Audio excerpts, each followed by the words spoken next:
मेरे दिव्य गुरुदेव श्री परमहंस योगानंद जी के द्वारा ये टॉपिक अंतर में ईश्वर के साथ रहें, श्री दया माता जी के द्वारा 9 फरवरी 1956 को दिया गया प्रवचन। हमारी एकाग्रता जगत माता पर इस प्रकार दृढ़ रहनी चाहिए कि हमारे बाहरी जीवन की बदलती परिस्थितियाँ हमें अंतर में, हमारे अंदर मन में हमें प्रभावित न कर पाएँ।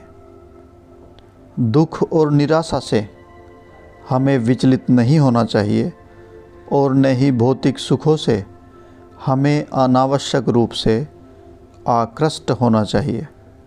मुझे याद है किसी ने परमहंस योगानंद जी से कहा था, अवश्य ही वह अवस्था अत्यंत नीरस एवं अरुचिकर होगी। गुरुदेव ने उत्तर दिया, इसके विपरीत जो व्यक्ति दिव्य आनंद में तल्लीन रहता है, जगत माता की उपस्थिति की चेतना और उसके बोध में तल्लीन रहता है, वह संसार के समस्त सुखों का आनंद बेहतर रूप से अनुभव कर पाता है। परंतु सांसारिक गतिविधियों में लिप्त रहने से जो मोह एवं शोक आम तौर पर होते हैं, उनसे वह बचा रहता है। हमें सुखों में आसक्त नहीं होना और कष्टों से भयभीत नहीं होना। बिना अधिक उल्लासित हुए अथवा बिना निराश हुए भी जो जीवन में हमें मिलता है, उसे स्वीकार करना चाहिए। एक सच्चे आध्यात्मिक व्यक्ति की यही अवस्था होती है। यह अवस्था कोई ताकतवर शक्ति जैसी नहीं है जिसे जब किसी बड़ी समस्या का सामना करने की आवश्यकता पड़े तो हम तुरंत उसे बटोर कर प्रयोग कर सकें। प्रतिदिन की समस्याओं और घटनाओं के प्रति उचित प्रतिक्रिया व्यक्त करने का अभ्यास करते हुए हमें चेतना की उस अवस्था को अपने अंदर धीरे धीरे विकसित करना होगा। गुरुदेव जगत माता की उस चेतना में रहे जहाँ कोई भी बाहर की वस्तु उन्हें अंदर से स्पर्श नहीं कर सकी। राजऋषि ने वह स्थिति अभिव्यक्त की और हमारी पूज्य ज्ञान माता जी ने भी। यह हमारे जीवन के प्रत्येक दिन का भी अंग बन जाना चाहिए। अपनी सांसारिक प्रवृत्तियों के प्रति या सांसारिक सुखों अथवा परिस्थितियों के प्रति किसी भी तरह की आसक्ति से मुक्त होकर अंदर से हमें ईश्वर के साथ रहने का अभ्यास करना चाहिए। क्रोध, लोभ, ईर्ष्या, घृणा, गर्व एवं रोष को हमें अपने हृदय से निकाल देना चाहिए। भावनाओं, इच्छाओं और मानवीय प्रवृत्ति पर काबू पाना आध्यात्मिक व्यक्ति का लक्ष्य होता है।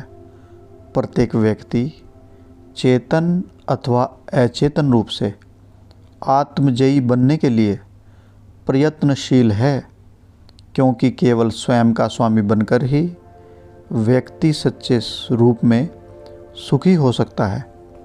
हमें उस अवस्था को पाने का प्रयत्न करना चाहिए जहाँ प्रत्येक परिस्थिति में हम अपने आत्म संयम को बनाए रख सकें।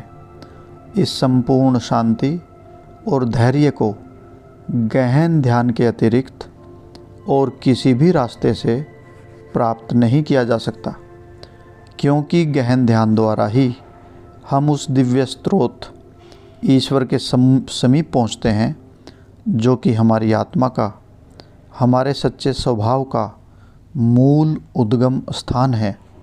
ध्यान द्वारा अपनी चेतना की छोटी सी बूंद को दिव्य चेतन सागर यानी कि ईश्वर में विलीन करके ही हम संतों के उदाहरण का अनुसरण करते हैं। उनकी उत्कृष्ट आनंदमयी स्थिति का अनुभव प्राप्त कर सकते हैं। परमात्मा के साथ हमारी एक रूपता के कारण उत्पन्न होने वाले गुणों को छोड़कर हमारे व्यक्तित्व के अन्य सभी गुण विशेष मात्र एक चोला है जो हम धारण करते हैं, एक दिखावटी रंग रूप जो हमारी सच्ची भावनाओं को, हमारे सच्चे आंतरिक स्वभाव को अभिव्यक्त नहीं करता। हमें अपनी चेतना को अंतर में गहरे ले जाना है और ईश्वर से अपनी समरसता को अनुभव करने का प्रयत्न करना है। फिर जब हमारी चेतना बाहरी जीवन के संचालन के लिए इस संसार में लौटती है, तब हम इस तरह व्यवहार करने में सक्षम हो जाते हैं जिससे कि हमारा दिव्य स्वभाव अभिव्यक्त होता हो। वह स्वभाव जो हम चेतना की उस स्थिति में अनुभव करते हैं और जो कि हमारा सच्चा आंतरिक स्वभाव है।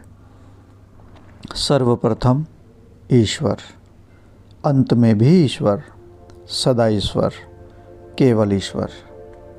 हमें इस आदर्श को, इस विचार को बनाए रखना चाहिए। हमेशा ईश्वर। भले ही हम कितनी ही बार गिरें, यदि हम निरंतर प्रयास जारी रखेंगे तो यह आदर्श अंततः हमारे जीवन का एक अंग बन जाएगा। सच तो यह है कि हम इसके एक अंश बन जाएंगे। यह लक्ष्य ही हमारा सर्वस्व बन जाता है। यह एक नियंता एवं प्रोत्साहन शक्ति बनकर हमारे जीवन का मार्गदर्शन करेगा और हमें आनंदित करेगा। कभी भी निराश न हों। कभी न सोचें कि आप आध्यात्मिक उन्नति नहीं कर पा रहे हैं। कोई चिंता नहीं।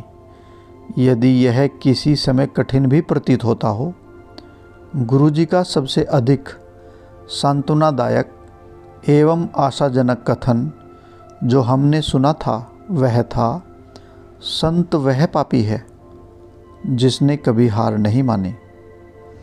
जब भी हम निराश हों अथवा ऐसा लगे कि हम अपने आध्यात्मिक लक्ष्य से भटक गए हैं, तो हमें इसका स्मरण रखना चाहिए।